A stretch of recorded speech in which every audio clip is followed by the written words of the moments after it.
So, after deciding to stop playing the degeneracy that is Draco for like 3 weeks, I decided to pick up Invoked Dolls because I got a really good deal on them after I moved my imparms when the reprint was announced. So, yeah, this is what I got been playing basically for about a week and a half now. I'm really liking it. It's a lot more fun than Draco. It has enough helmet to where I can like play conservatively if I need to, and I can combo off when I need to as well to just kill my opponent if the time is right. So yeah, my record this weekend was both events was top 4, and surprisingly lost to Salad in top 4 both days. Day 1 because my opponent opened Nibiru every game, so shout out to Rex. And then I lost Saturday because I opened a handful of dolls and no spells, and then when I drew Alistair, he had Rage, or he had the counter trap, so didn't really have anything there. So anyway, let's just get right into the list. A few quick shoutouts. One is to the guy that got top 4 at YCS Utrecht. This list is largely based off of Jordan Gallagher's list. To me, I think this is the way it's going to be for in terms of standardizing the deck. I didn't play as many cards, but I decided more on the cards of Blinding Second, just because I think that's how this deck should work. Is either like you can OTK your opponent or go first if you have to, and then just use lights that you play in the main deck just to make construct and combo off. So, first off, like 3 Alistairs, standard. I mean, like you gotta search as a poly on summon and you can combo with it. If not, otherwise you can just go helmet, and then this is like a 1-card Mechaba, so it's really nice. I decided to main deck triple Nibiru as my only hand trap. So I really liked this this weekend when it came up. So I was playing Instant Fusion during the weekend, and then in testing I was playing this in the main. There's merits for both. One for Instant Fusion is that you can do things with it going first and going second. Going first, if you have Doll Fusion or El Shaddoll Fusion and you want to fuse off, you just normal summon a thing, go into Instant Fusion, then fuse off, getting back your El Doll Fusion off of the window that you sent. That way you have access to another window on the next turn, or you can make Construct with your cards in hand on your opponent's turn, or you can make Al Capone on your opponent's turn, which is nice. And you can also do things going second, make Thousand Eyes, suck opponent's card, and then revive it off Cross Sheep later for no more removal, which is neat. But I decided I think the Nibiru is the one that's going to stay in the main, just because like this thing is good against everything, and nobody plays around this game 1, so it's really solid. For the other light targets, 1 Damage Juggler and 2 Trick Clown.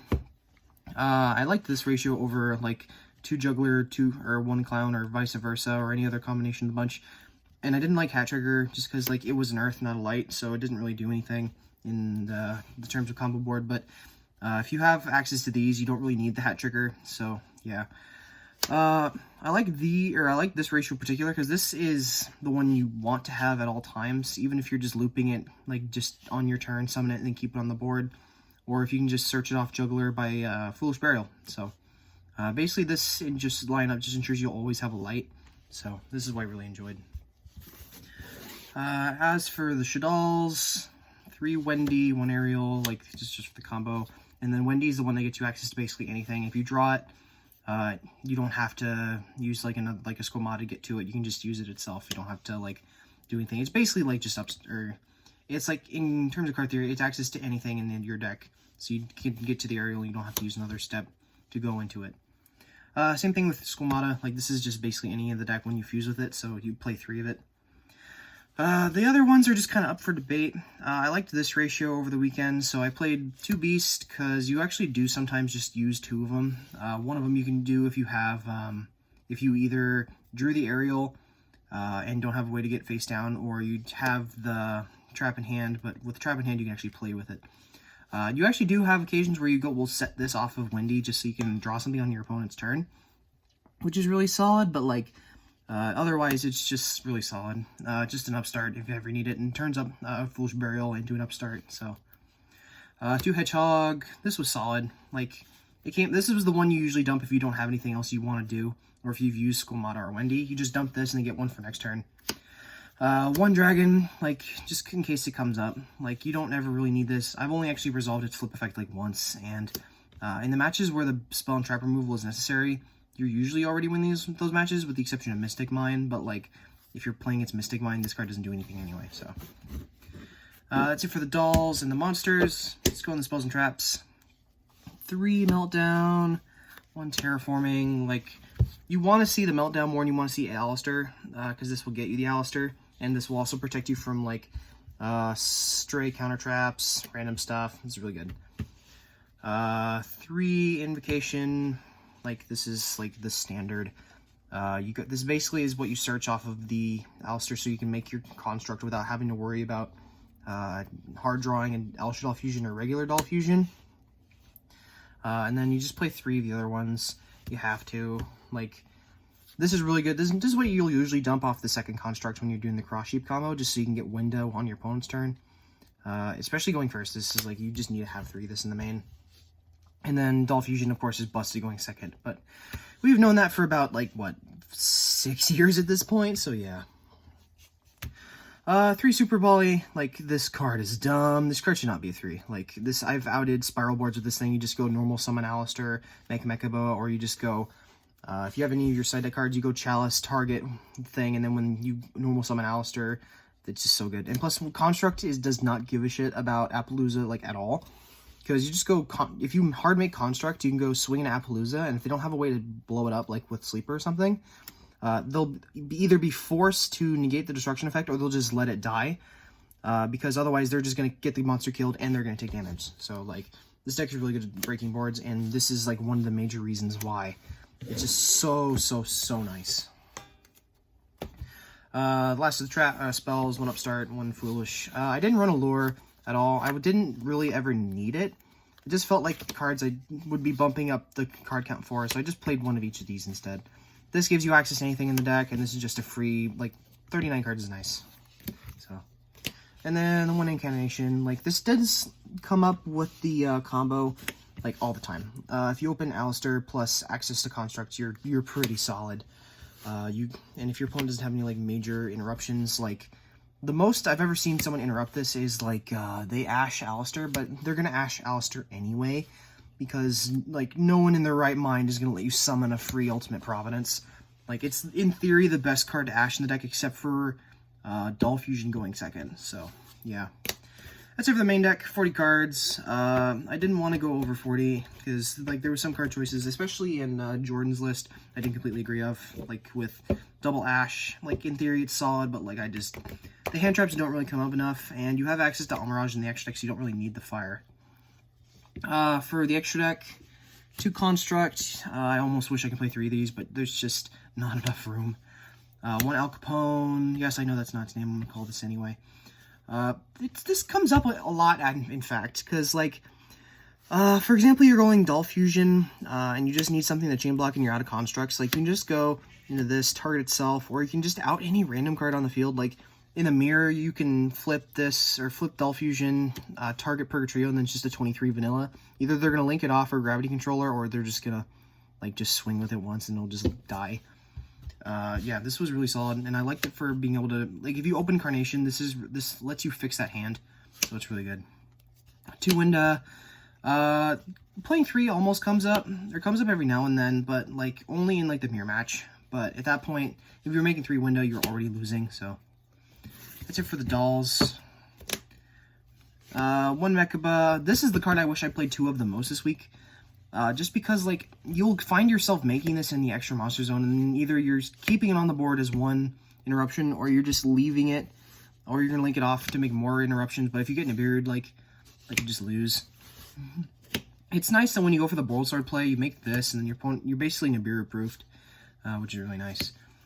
1 Kalga for the loop with, or not the loop, but the combo with Cross Sheep. Like, this thing is really solid. Like, this thing is really good in the mirror match, too. If they go, like, if they go in a window, you just normal Alistair, and then you make Super Poly with this in the window. And then they'll either use their 1 monster effect for the turn, and you just keep this on the board, or they just don't even bother with the window revive. 1 Purgatrio. This thing didn't come up as much as I hoped it would. I don't ever really use this, but this, like, in the matches, okay. So in the matches this is good in, it's fantastic.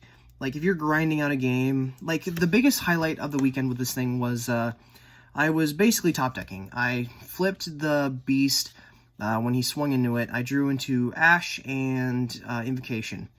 I'm like, damn, this doesn't really do anything. So I just, I pitched the Ash. I'm like, I have another one in hand. I don't need a second one. I keep the Invocation. I top deck Alistair, and he has Gamma.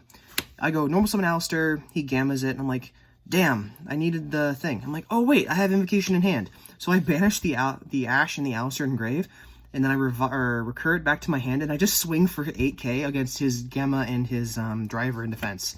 So that was pretty cool. And, like, in the matches this is important in, like, this really is important, and you shouldn't not play it, but, like, God, this thing can feel dead as hell when you're not really, or when it doesn't come up, so. That's it for the fusions. For the links, Alistair Link, Cross Sheep, like, you need these for the combo. This thing is dumb, like, this thing, it's not once per turn, it's an Alistair in grave, it means you can make 2 invoked cards in 1 turn, like, if I had Appaloosa, you could, like, do Appaloosa, Mechaba, Caliga, and Winda all in 1 turn. It's just so dumb. This card's also really dumb. You can, like, you can make Thousand Eyes and revive it. You can make Caliga and revive it and make Winda. And with Alistair plus an Instant Fusion, you can do Alistair into Sol Mirage, then go Instant Fusion and Caliga, Link 2 for Cross Sheet, Invocation for Purgatrio, and then this will summon back the Caliga.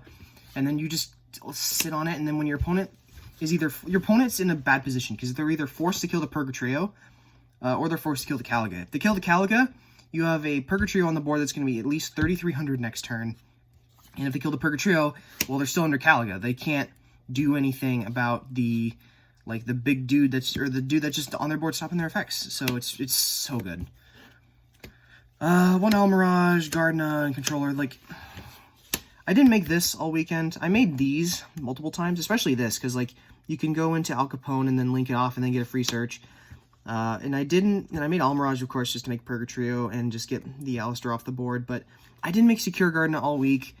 I low-key want to cut this, but, like, okay, so a few different reasons. One, this wins Mystic Mine, because your opponent can't really deal with this thing, because what are they going to do? Crash into it with, like, what's it called, a Lilith? Like, no, they're not going to do that. They're going to get more traps or something, and then, like, this will just stop you from getting burned. If nothing else, game 2 and 3, it stops you from getting hit, and you can also use it to make Mechaba if you need to, so. This came up quite a few times, so, in particular, against, what was it? It was Lunar Lights. I kind of bricked. I opened this plus Caliga, so he went, Chalice, target Caliga. I'm like, okay, that kind of sucks. Then he combos into until he gets to the point where he's at Boral Sword, and he puts it in the extra monster zone. I'm like, does he know what this card does? He doesn't read it, so he goes, Battle Phase, swing into Controller. I'm like, cool. Effect Controller? He's like, what does this do? And then I bounce both, and then it's just like, oh, okay, cool, I guess I lose. And then he couldn't get over the Caliga because I had a 28, because I had an Alistair in hand, so I just boosted it, and he just couldn't deal with it. Next in the Battle Phase, so that was neat. Yeah, and then, yeah, like, these are really solid. Then I played 1 Unicorn, 1 Boral Sword.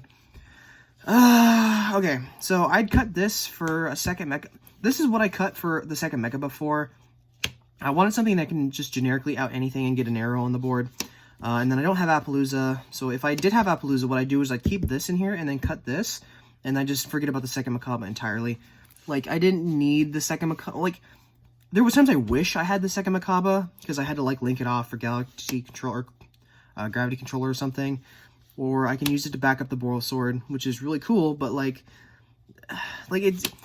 Boral Sword is way more important than the second Mechaba, because you already have access to the first one. And this is just a win condition on legs, so... yeah, that's it for the main and extra. The side deck is just kind of iffy at this point. The format at my locals isn't really defined yet. It's still basically like hangovers from the last format, and then just whatever else, so... 3 Retaliating for the mirror match. 3 Ash, just because it's generic. 2 Phantasme, a reboot. I didn't like 3 Phantasme because there's not enough Striker to play this. But we do have a few Striker over there, so this is worth playing in the side somewhere. And these you just put in like the 6 whenever you're blinding second against Salad. I didn't like, and I was citing the Salad Fusion Monster and Starving Venom and the Crusadia, like the thing that requires 3. The Fusion Monster requires 3 Link monsters. The 2 of them never came up, and then the third one I never drew Super Poly for, so I just decided to cut them for these entirely. Yeah, and then 3 Twin for Mystic Mine. And then I prefer Chalice over Imperm this format, because people will usually wait until you have a card on the board to go into Dweller's effect. So, because that way it plays around Imperm. What you do is you just go like Doll Fusion, and then when they chain the Dweller, you chain Chalice, targeting the Dweller, and it gets negated. So this is actually really nice. This came up a few times this weekend, but yeah, this is really solid. Side deck's really subjective, though. You can pretty much just build it to whatever you like for the coming format. Yeah, that's basically it for the deck. Notable moments I already talked about with the Purgatrio and the Gamma thing. What else? That's about it. I'm planning on playing this going into Master Rule 5 just because, like, it's, in my opinion, the best deck. That's not fucking $400 because of Magician Souls. So, yeah. That's about it for the profile. In terms of just, like, channel news, sorry I haven't been posting in a while. Draco was the only thing I was playing at the time, and there's, like, nothing to talk about with Draco. Like, what are you gonna innovate? Like, ooh, I'm playing this one floodgate over another. Woo! So fun. This is probably what I'm going to be playing going in the future as well, just because, like, it doesn't get hit by the ban list. In fact, it's not likely to get hit by the ban list, and it's not super, like, it actually gets better going into April. So, this will probably be what I'd be playing going into Seattle Regionals. The only thing I might change about the deck is that I'm probably going into Seattle. I'm probably going to main deck Lancia because I'm terrified of the Trishula decks. And the mirror, this is actually pretty good against the mirror match, and it's okay against Spiral. It stops them from going into the full board. They're just stuck with Sleepers and Appaloosa. And you're not worried about Sleeper because you can just foolish. You can either summon a summon a Shaddoll and then just super poly it, and then swing into the Appaloosa. So yeah. Other than that, I think it's pretty solid. Thank you guys for checking it out. I hope you guys have a wonderful day. See ya. Oh, and don't forget to ask any questions about in the comment section. I've actually been answering a ton of the questions. So yeah, I'll see you guys later. Peace.